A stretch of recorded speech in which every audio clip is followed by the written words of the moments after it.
คาวาซากินินจา300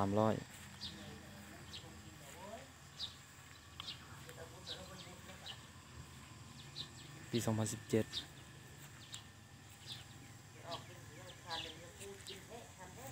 ทุกอย่างเดิมเบิด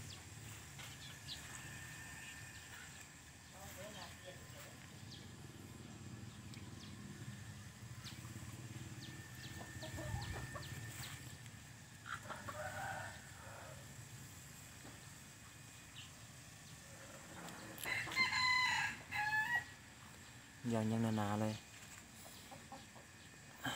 ABS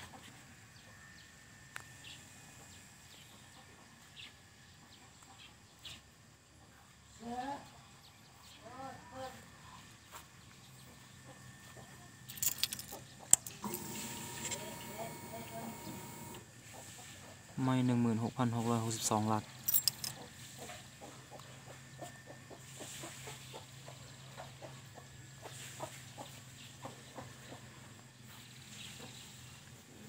เดี๋ยวเรามาฟังเสียงกันเลย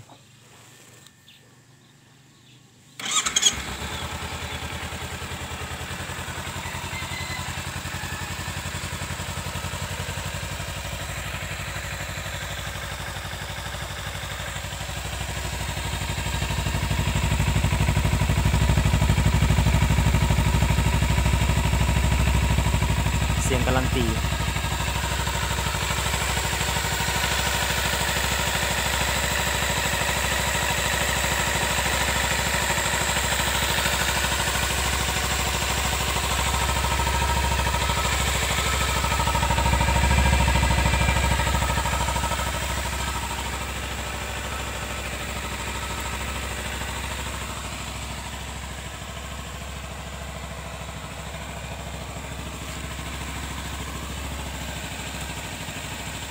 มีไฟตาต่ำไฟตาสูง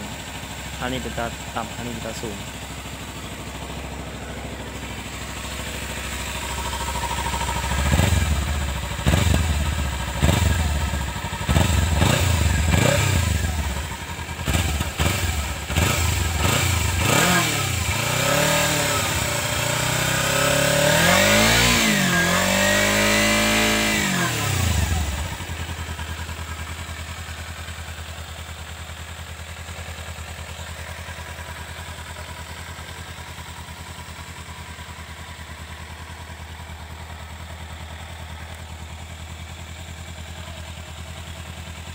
ความแรงขนาด300 ซีซีมี2 ลูกสูบเรียง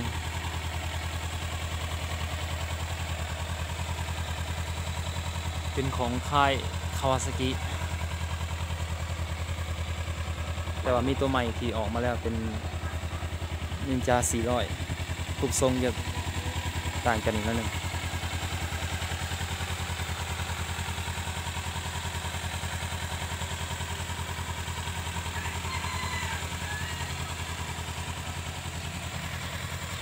โอเค